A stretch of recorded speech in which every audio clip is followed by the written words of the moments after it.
lay it all down for the sake of you, my King. I'm giving you my dreams, I'm laying down my rights, I'm giving up my pride for the promise of new life. And I surrender all to you, all to you. And I surrender all to you, all to you.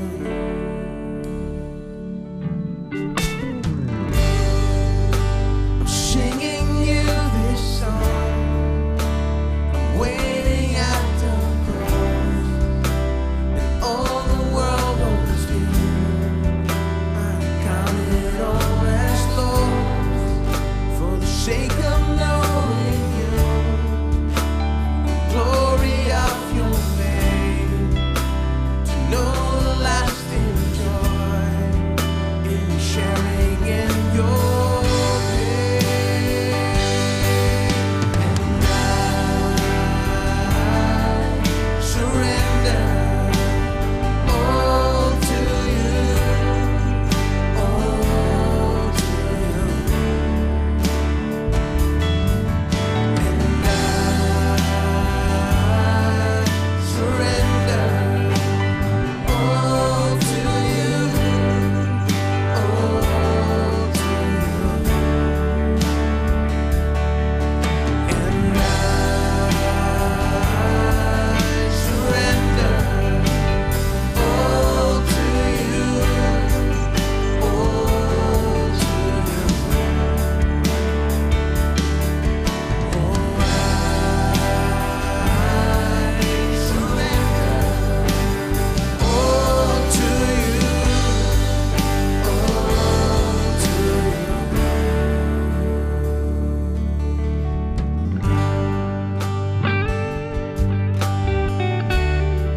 Lord, help us to surrender.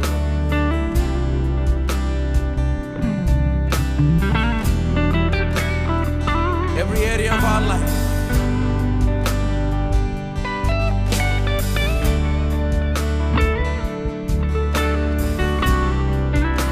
Show us, Lord, where we need to serve.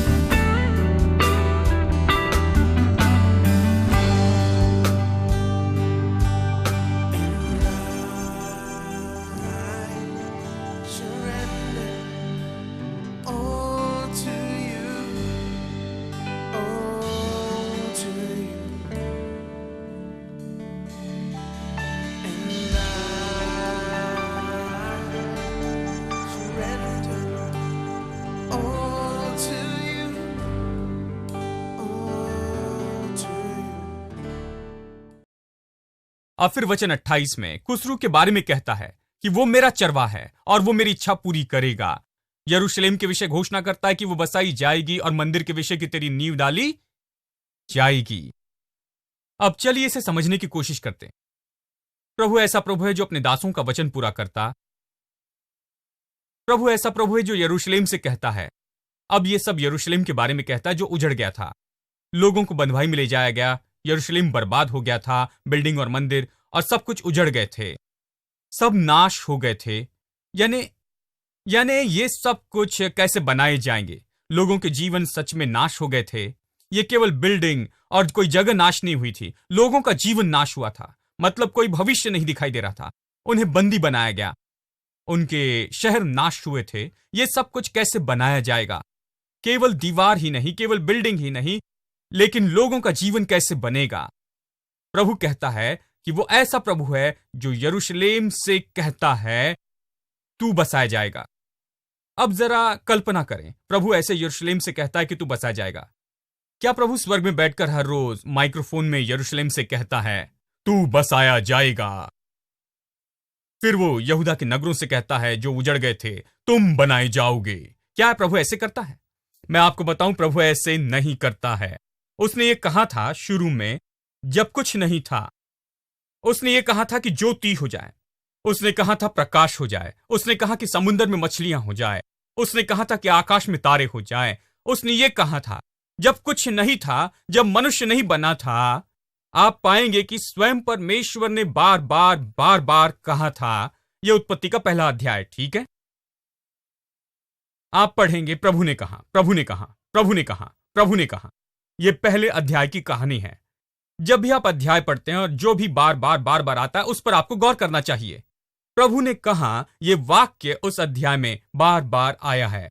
प्रभु ने कहा, यानी मनुष्य अब तक नहीं बना था, इसलिए प्रभु को सीधा कहना था और सब कुछ बनाना था। एक बार मनुष्य बनाने के बाद अब ऐसे था कि प्रभु ने पृथ्वी और इसकी सारी चीजें बनाई और मनुष्य को बनाकर पृथ्वी मनुष्य के हाथ में दे दी। अब पृथ्वी पर जो भी पृथ्वी पर होना था, प्रभु कुछ नहीं कहेगा, मनुष्य को कहना पड़ेगा जो प्रभु कहता है। मनुष्य तो सच में परमेश्वर का बोलने वाला मुंह है। वो प्रभु की जगह कहेगा। वो प्रभु का प्रतिनिधि है। प्रभु ने उसे नहीं बनाया कि केवल वो जिए और जैसे तैसे रहे यहां इस पृथ्वी पर। उसने कहा फलवंत हो, बहुगुणित हो, इसे भर दो और अधिकार करो। उसे राज करना था। प्रभु ने उसे राज करने के लिए बनाया था। उसने उसे सारी सृष्टि पर राज करने के लिए कहा था। मनुष्य अधिकारी है। वो अधिकारी है परमेश्वर की सारी सृष्टि पर। पृथ्वी के क्षेत्र मनुष्य के हाथ में दिया गया है।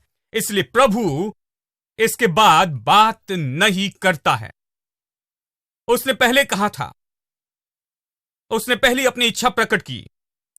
वो मनुष्य से कहता है, लेकिन पृथ्वी पर परमेश्वर की इच्छा पूरी करने के लिए मनुष्य को प्रभु का वचन कहना होगा। केवल तभी प्रभु की इच्छा इस पृथ्वी पर पूरी की जाएगी। यानी जब यह कहता कि परमेश्वर ये जो यरूशलेम से कहता है, तू बसाया, खैर ये कैसे कहता, तू बसाया जाएगा, और यहूदा के नगरों से कि तुम बनाए जाओगे। प्रभु ऊपर स्वर्ग से नहीं चिल्लाता कि तू बसाया जाएगा, तू बनाया जाएगा। प्रभु ने एक मनुष्य को चुना यहां इस पृथ्वी पर, जो यरूशलेम को उजाड़ स्थिति में भी बनाएगा। वो पूरे शहर को फिर से बनाएगा, जो सब फिर से बनाएगा। वो यहूदा के शहर को फिर से बनाएगा। वो फिर से बनाकर उन्हें फिर खड़ा करेगा, और वो मनुष्य प्रभु के वचन कहते जाएगा। जैसे वो इसे बनाने के लिए आगे आता है, वो इसे बिल्कुल वैसे ही करेगा जैसे प्रभु ने शुरू में किया था। वो ये कहते हुए आएगा, उस बर्बादी को देखेगा, उस विनाश को देखते हुए। वो सारी बिल्डिंग जो नीचे गिरी है और सारा जीवन जो बर्बाद हुआ, वो उसे देखते हुए आएगा, और वो ये नहीं कहेगा ओ कितनी बर्बादी, ओ कितना विनाश, कितना व्यर्थ हुआ। वो प्रभु की जगह प्रभु का वचन कहेगा। वो कहेगा तुम बसाए जाओगे। वो बर्बादी को देख रहा है, वो विनाश और बर्बादी को देख रहा है, लेकिन उसके शब्द क्या है? उसके शब्द वही है जो प्रभु करना चाहता है। वो कहता है तू बसाया जाएगा यरूशलेम, तू इस तरह बर्बाद नहीं पड़ा रहेगा, तू बसाया जाएगा, तू बनाया जाएगा। प्रभु इसी तरह से करता है। जब भी प्रभु चाहता है, जब वो इस पृथ्वी पर कुछ करना चाहता है, उसे एक मनुष्य चाहिए जो उसका वचन कहेगा। अब यहीं पर परमेश्वर ने मनुष्य के लिए अधिकार रखा। जीवन और मृत्यु जीव के वश में है। जीव के अधिकार में, कुछ अनुवाद कहते हैं, सच में इसी तरह से कहते हैं, जीवन और मृत्यु जीव के अधिकार में है। यानी हर घर में, हर बिजनेस की जगह पर, इस संसार में प्रभु ने आपको और मुझे अधिकार दिया है। प्रभु आपके घर में कुछ करना चाहता है। प्रभु आपका घर उभारना चाहता है। जो भी बर्बाद हुआ है, प्रभु उसे उभार कर फिर नया बनाना चाहता है। प्रभु चाहता है कि जो भी बर्बाद हुआ है उसे सही करें। प्रभु महान छुड़ाने वाला और बनाने वाला है। वह आशीषों का महान परमेश्वर है, जो लोगों के जीवन की टूटी दीवारें लेता है। जो लोग टूटे हैं, हजारों टुकड़ों में बर्बाद हुए, वो उन्हें उठाना चाहता है और फिर बनाना चाहता है। प्रभु ये करना चाहता है। मैं ये विश्वास करता हूं, प्रचार करता हूं इसलिए कि विश्वास करता हूं कि प्रभु ये करना चाहता है। प्रभु इसे करना चाहता है दोस्तों, लेकिन वो इसे कैसे करेगा? देखिए, इसलिए उसने मुझे यहां रखा कि वचन कहूं। क्योंकि इसी तरह से जीवन बनाए जाते। मैं वचन कहता हूं, मैं वचन कहता हूं आपसे और आपके जीवन में और आपकी परिस्थिति में, क्योंकि मैं जानता हूं, क्योंकि केवल कहने से आपका जीवन बन सकता है। आप इसे गौर से सुनिए, ये सच में हुआ। वचन 28 में, जो कुसरू से कहता है, यानी परमेश्वर कुसरू से कहता, वो मेरा चरवाहा है, वो मेरी इच्छा पूरी करेगा। मतलब वो वही करेगा जो मैं चाहता हूं कि वो करे, वो मेरी इच्छा पूरी करेगा।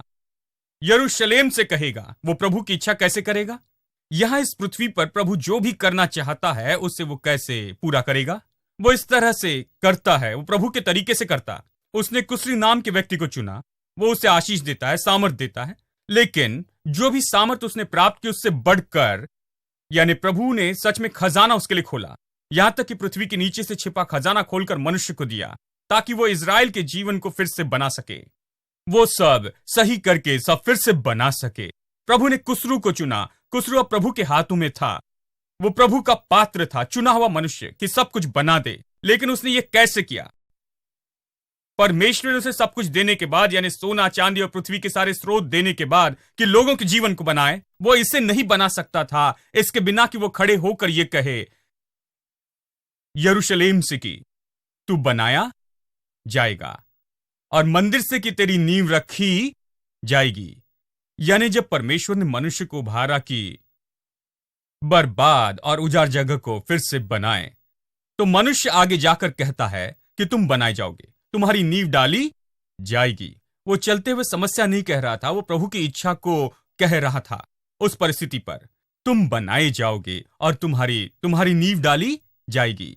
इस तरह प्रभु बनाता है परिवार, व्यापार, चर्च, सब कुछ इस तरह से बनाया जाता है।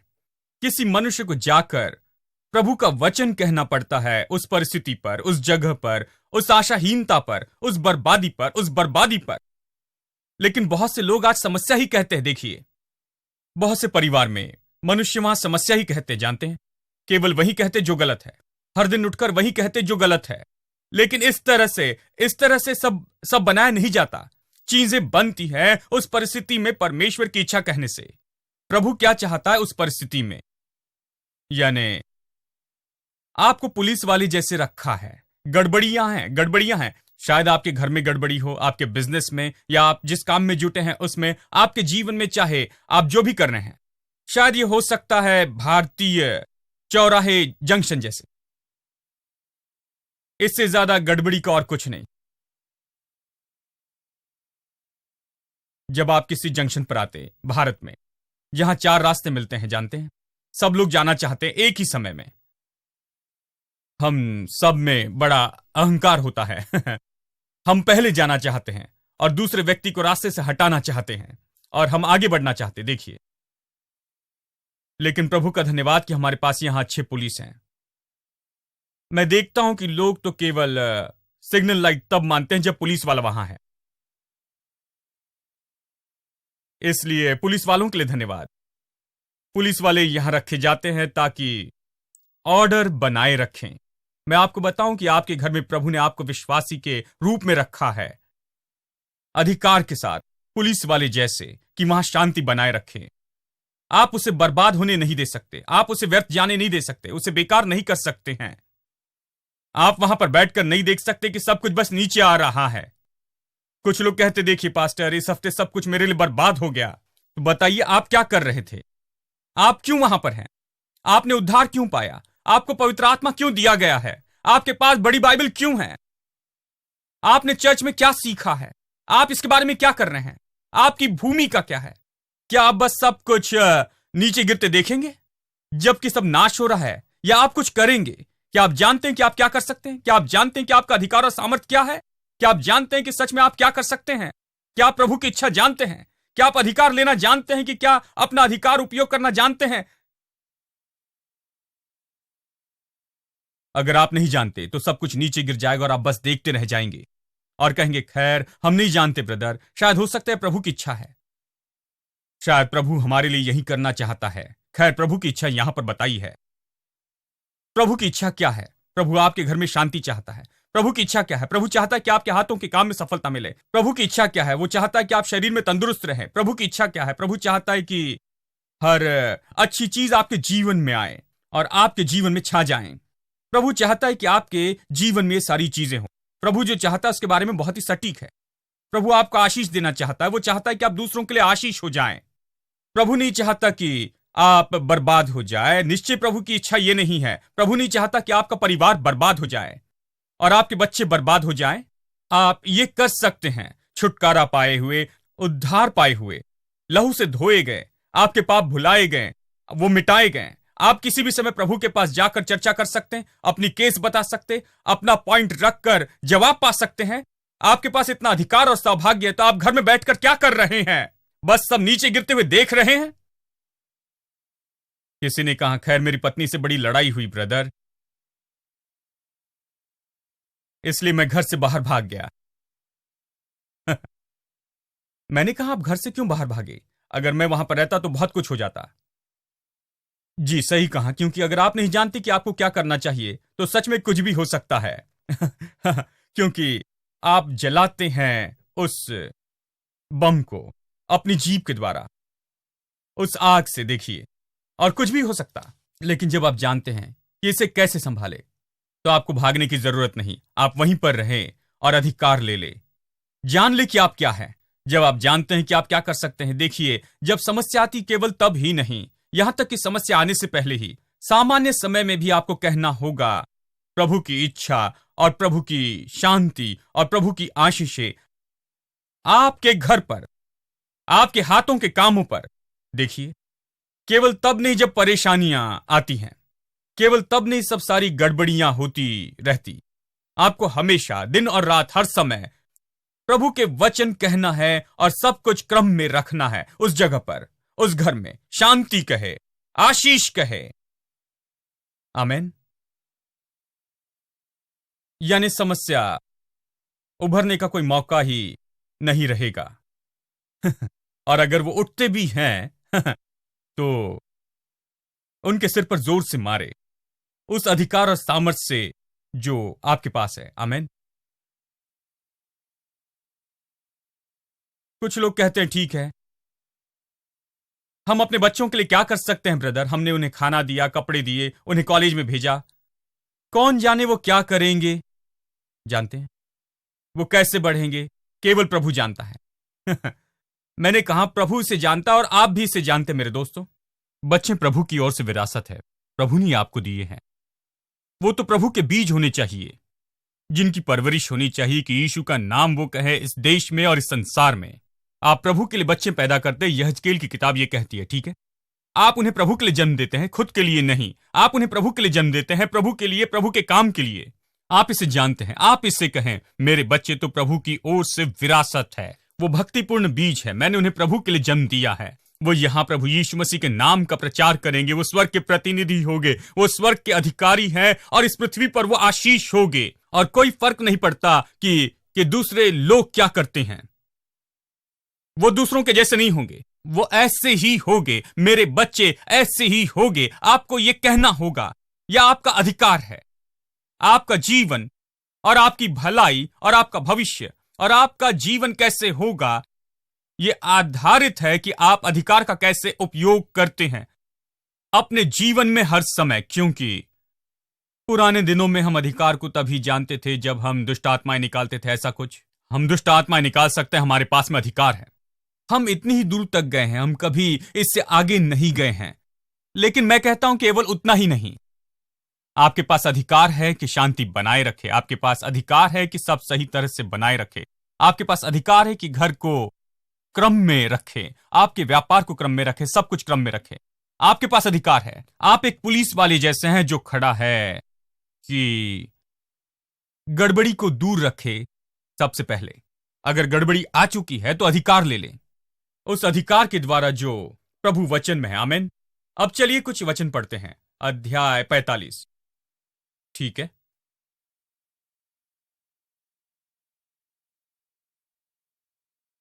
यशायाह 45, चलिए वचन 11 पढ़ता हूं। इजराइल का पवित्र और सृष्टिकर्ता यहोवा यूं कहता है, मेरी संतान पर घटित होने वाली बातों के विषय में मुझसे पूछो और मेरे हाथों के कामों के बारे में मुझे बताओ। अब यह ऐसा है जो बहुत ही अद्भुत है मेरे लिए, सच में। मेरे हाथों के कामों के बारे में तुम मुझे बताओ, प्रभु कहता है। सब लोग कहें आज्ञा दो। अब मैं इस हफ्ते कुछ कमेंट्री पढ़ रहा था। कई बार अलग कमेंट्री पढ़ने में मजा आता है, उस पर का उनका दृष्टिकोण। मैं देखता हूं कि कुछ लोग इस पर विश्वास नहीं करते कि प्रभु कहता है कि तुम मुझे आज्ञा दे सकते हो, ये ठीक है, तुम मुझे आज्ञा दो। वो इस पर विश्वास नहीं करना चाहते, कहते ये सही नहीं, हम कैसे परमेश्वर को आज्ञा दे सकते हैं। वो इसका अर्थ ऐसे बनाते हैं। उनमें से कुछ जो मैंने पढ़ा, उनमें से 30 या 40% लोग जो इसका अनुवाद करते हैं वो इस तरह से पढ़ते हैं और इसे कहते हैं, खैर ये नहीं हो सकता कि मनुष्य प्रभु को आज्ञा दे, ये नहीं हो सकता कि मनुष्य प्रभु को आज्ञा दे सके। नहीं नहीं नहीं, इसे तो इस तरह से पढ़ना चाहिए, मेरे हाथों के कामों के लिए क्या तुम मुझे आज्ञा देते हो? आज्ञा देने वाले तुम कौन हो? वो ऐसे पढ़ते हैं, वो इस तरह इसका अनुवाद करते हैं। बहुत से कमेंटेटर कहते हैं प्रभु ये कहता है, मुझे आज्ञा देने वाले तुम कौन? मैं जानता हूं मैंने क्या किया, मैंने सब बनाया, मुझे आज्ञा ना दो, तुम आज्ञा देने वाले कौन हो? मैं तुम्हें आज्ञा दूंगा। इस तरह पढ़ते हैं। लेकिन एक अनुवादक कहता है, खैर ये सारी चीजें केवल हमारे विश्वास को संतुष्ट करती है, उन सारी चीजों को जो हम मन में रखते हैं कि प्रभु कौन है, प्रभु कैसा है, ये सब। लेकिन असली अनुवाद और कुछ नहीं हो सकता। लेकिन प्रभु कहता है कि तुम मुझे आज्ञा दो। यह अद्भुत वाक्य है विश्वासियों के अधिकार, सौभाग्य और अधिकार के बारे में, जो प्रभु के सामने हमारे पास है, जो प्रभु ने उसे दिया। क्योंकि ऐसा नहीं कि मनुष्य खुद इससे लेता है, लेकिन यह तो ऐसा है जो स्वयं प्रभु ने उसे दिया है, इसलिए यह सही है। प्रभु कहता है कि मुझे आज्ञा दो। मनुष्य आकर आज्ञा नहीं देता, प्रभु मनुष्य को सिखा रहा है कि आज्ञा दे। प्रभु कहता है तुम्हारे पास अधिकार है कि आज्ञा दे। मैं चाहता हूं कि मुझे आज्ञा दो। अब इसे सुनिए। चलिए अगला वचन पढ़ते हैं, वचन 13। मैंने उसको धार्मिकता में उभारा, मैं उसके सब मार्ग सीधा करूंगा। ये कुस्रू के बारे में कहता है कि वो सब कैसे करेगा। वो मेरे नगर को फिर बसाएगा और मेरे बंधुओं को बिना दाम या बदला लिए छुड़ाएगा। सेनाओं का यहोवा ये कहता है। यानी वो अधिकार का उपयोग करता है, वो मेरे बंदियों को आजाद करता है। वो प्रभु के नगर को बसाएगा। यहोवा यूं कहता है, मिस्रियों की कमाई और कुशियों के व्यापार का लाभ और सबाई लोग जो डिलडौल वाले हैं, वो तेरे पास आएंगे और वे तेरे हो जाएंगे। ये मनुष्य अधिकार का उपयोग करता है, उसके परिणाम में संपत्ति और सारा माल इस सारे धनी देशों से जो आसपास थे वो उनके हो जाएंगे, प्रभु के लोग के। ये प्रभु के लोगों का होगा, ये कहता है। हेलो, क्या आप यहां हैं? प्रभु चाहता है कि हम उठ खड़े और अधिकार ले और अपने अधिकार का उपयोग करें, ताकि देश की संपत्ति और देश का धन हमारा हो जाए। क्योंकि प्रभु के पास में उद्देश्य है इस इब्राहिम के वंश के लिए, उसकी पीढ़ी के लिए। परमेश्वर नहीं चाहता है कि वो भूखे रहें और मर जाएं। वो नहीं चाहता कि वो व्यर्थ हो जाए। वो नहीं चाहता कि कोई शत्रु आकर उन्हें कुचले और खत्म कर दे। नहीं, परमेश्वर के पास में महान योजना थी। यीशु मसीह जन्म लेगा इब्राहिम के वंश के रूप में। वो क्रूस पर जाएगा और उद्धार देगा और सारे संसार के पास में उद्धारक होगा। यानी ये इब्राहिम का वंश प्रभु के लिए बहुत ही बहुमूल्य है। प्रभु ने हर तरह से आशीष देकर संपन्न करना चाहता था। यानी प्रभु कहता है, जब मनुष्य अधिकार लेता और अधिकार की जगह लेता है, और मैं उसे यही करने के लिए कहता हूं जो कुस्रू करता है, जब वो लोगों को आजाद करता है, उनकी बंधुआई से आजाद करता है और वो नगर बनाता है, तब आप देखेंगे।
your friends, oh Lord.